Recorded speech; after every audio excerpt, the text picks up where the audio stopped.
Assalamualaikum warahmatullahi wabarakatuh dan selamat sejahtera. Diharapkan semua dalam keadaan sihat sejahtera hendaknya.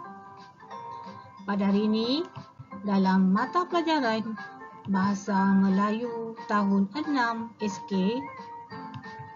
tajuk Manfaatkan Air Hujan SP 3.6.1.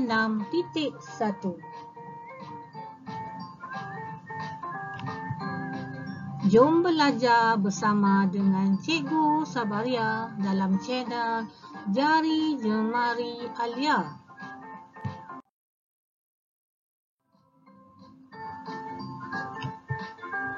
Baiklah murid-murid, apa yang kita akan pelajari pada hari ini?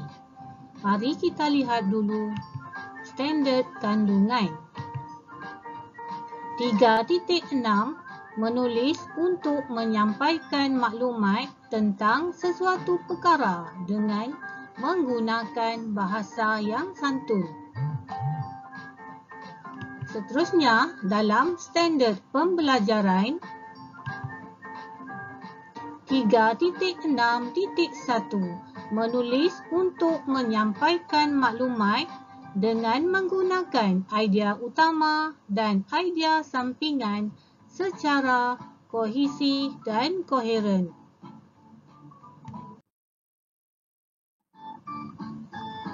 Seterusnya, dalam objektif pembelajaran, di akhir pembelajaran murid dapat menulis karangan untuk menyampaikan maklumat dengan menggunakan idea utama dan idea sampingan secara kohesi dan koheren.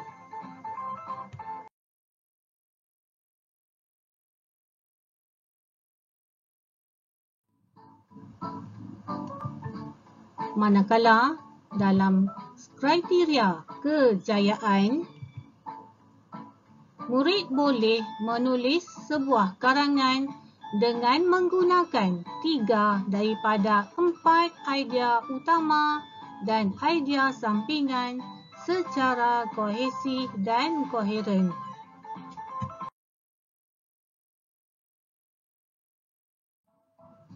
Untuk makluman murid-murid, pelajaran kita pada hari ini masih lagi dalam unit 23.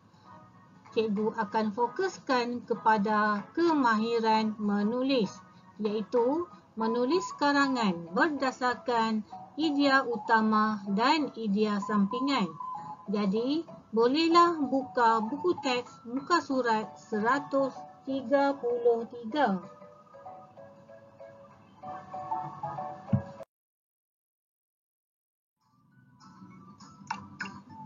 Wah, seronoknya dapat bermain air hujan. Murid-murid, tahu tak apakah manfaat air hujan? Air hujan dipercayai mempunyai kandungan yang baik untuk menyuburkan tanaman.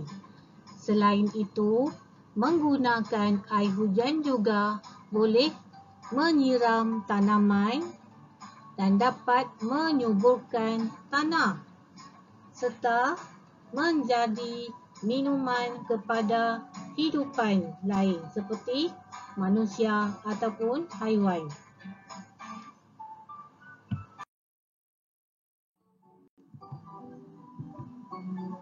Aktiviti pertama.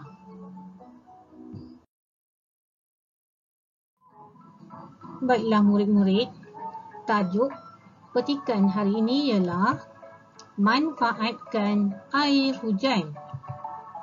Berdasarkan gambar yang dipaparkan ini, murid-murid dikehendaki menulis sebuah karangan berdasarkan gambar dan maklumat yang diberikan, iaitu idea utama dan idea sampingan.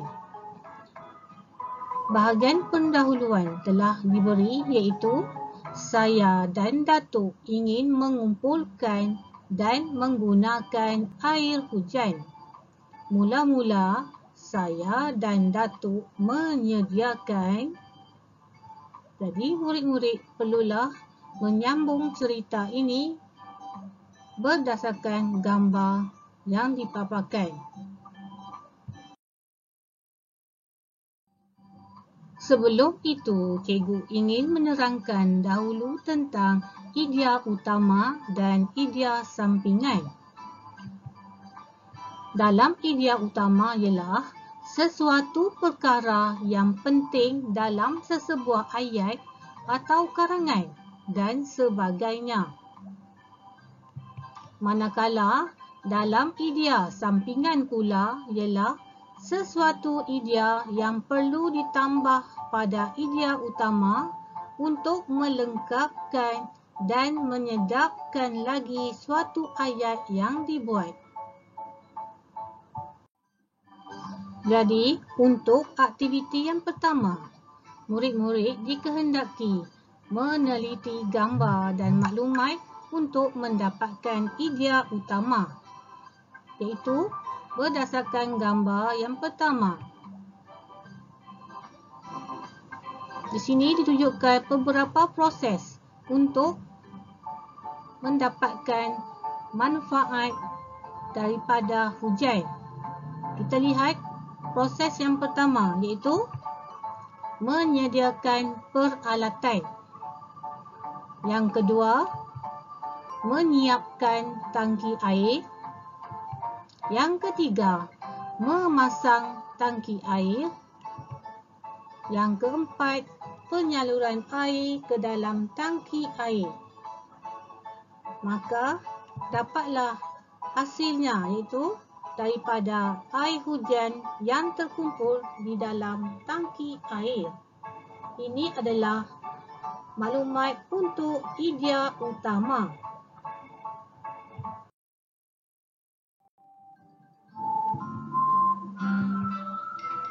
Aktiviti kedua.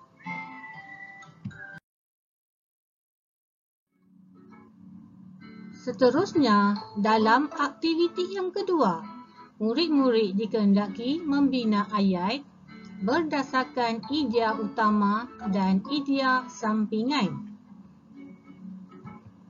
Untuk idea yang pertama, iaitu menyediakan peralatan.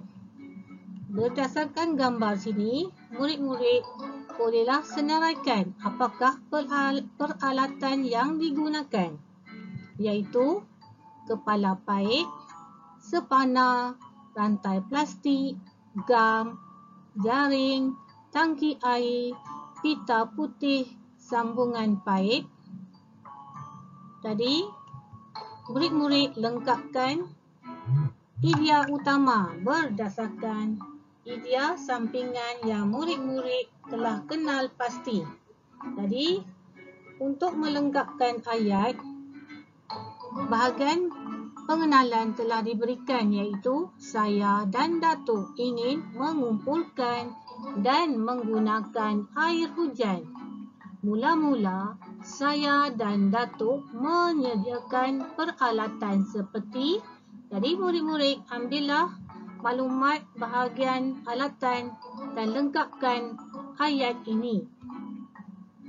Maka lengkaplah sudah perenggan untuk isi yang pertama.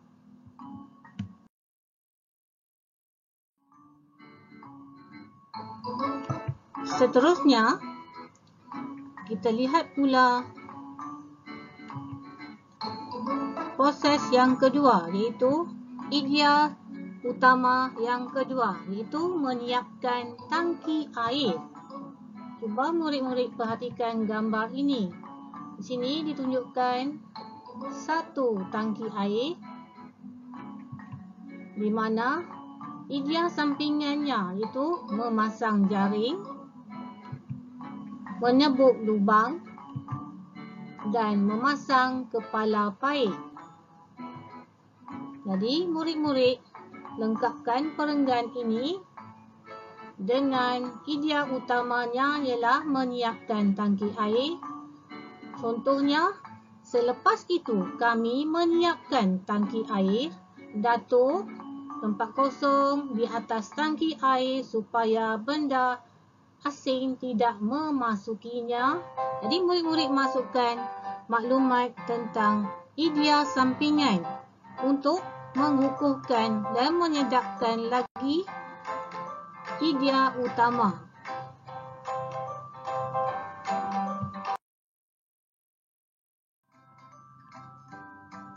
Untuk proses yang ketiga iaitu memasang tangki air. Berdasarkan gambar, cuba murid-murid lihat di mana Datuk sedang memasang tangki air. Di sini diberikan idea sampingannya ialah di bawah pancur bumbung rumah, tangki air di tempat yang sesuai dan memasang rantai plastik. Jadi murid-murid lengkapkan ayat berdasarkan idea sampingan yang telah disertakan di sini. Cuba murid-murid lengkapkan ayat iaitu setelah proses menyiapkan tangki air selesai, Datuk kemudiannya memasang rantai plastik. Tangki air diletakkan tempat yang sesuai iaitu di mana? Di bawah pancur bumbung rumah. Datuk meletakkan tangki air di tempat yang sesuai pada pancur bumbung rumah agar air hujan dapat melaluinya. Ini adalah contoh untuk isi yang ketiga.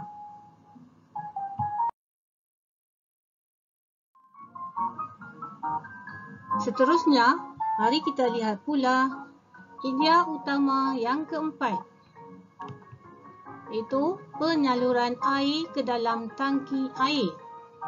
Cuba lihat gambar ini. Beberapa idea sampingan iaitu air mengalir melalui rantai plastik, ikan dimasukkan ke dalam tangki air disalurkan ke tandas. Berdasarkan idea utama dan idea sampingan yang diberikan di sini, murid-murid bolehlah lengkapkan ayat dalam perenggan ini. Contoh, apabila hujan, cuba murid-murid cari idea sampingan yang sesuai, iaitu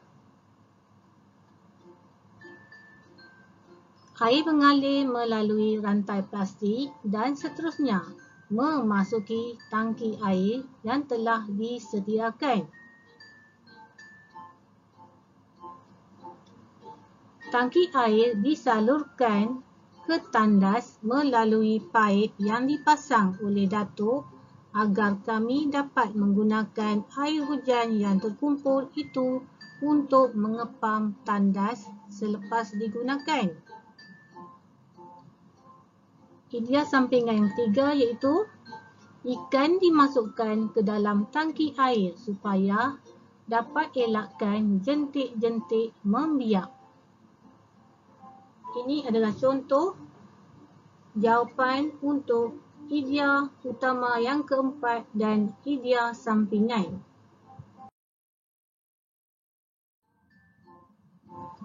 Seterusnya, mari kita lihat pula hasil daripada proses yang dilakukan daripada proses pertama hingga yang keempat, maka dapatlah kita manfaatkan air hujan yang terkumpul di dalam tangki air. Cuba murid lihat gambar ini, kelihatan ibu sedang menyiram pokok bunga. Dan idea sampingan seterusnya menjimatkan bil. Jadi murid-murid lengkapkan perenggan yang terakhir sebelum kesimpulan. Akhir sekali, manfaat air hujan yang terkumpul di dalam tangki air boleh digunakan untuk menyiram pokok bunga. Selain itu, tangki air yang disalurkan ke tandas dapat menjimatkan bil penggunaan air. Kesimpulannya, air hujan ini memberi manfaat kepada, jadi murid-murid sambunglah ayat itu sebagai kesimpulan. Apa manfaatnya air hujan?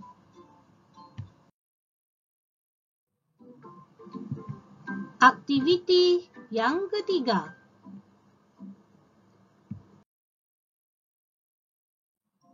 Seterusnya, dalam aktiviti yang ketiga, murid-murid dikehendaki menulis karangan berdasarkan idea utama dan idea sampingan yang telah murid-murid telah lengkapkan tadi. Di sini cikgu ada paparkan semula. Murid-murid lengkapkan ayat ini supaya menjadi sebuah karangan yang lengkap, iaitu secara kohesi dan koheren.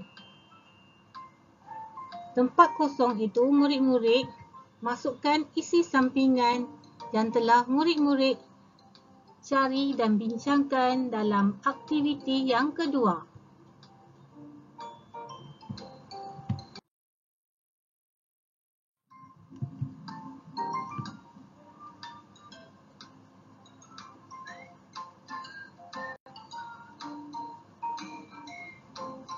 Cuba murid-murid lengkapkan perenggan ini juga berdasarkan maklumat idea utama dan idea sampingan dalam aktiviti yang kedua.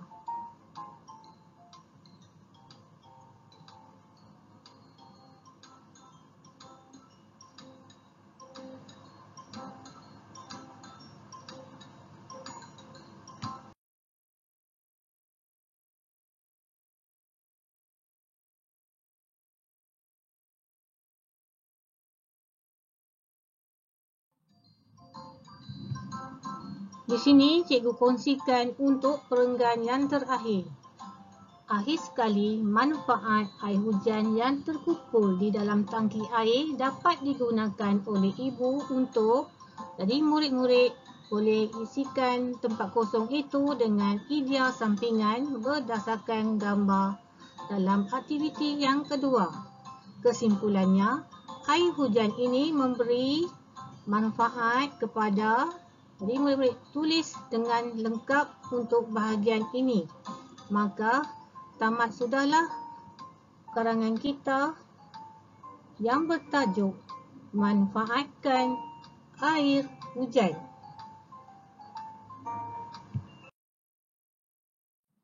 Seterusnya, untuk latihan tambahan, murid-murid bolehlah klik pautan yang diberi di bahagian deskripsi untuk mendapatkan soalan. Selamat menjawab.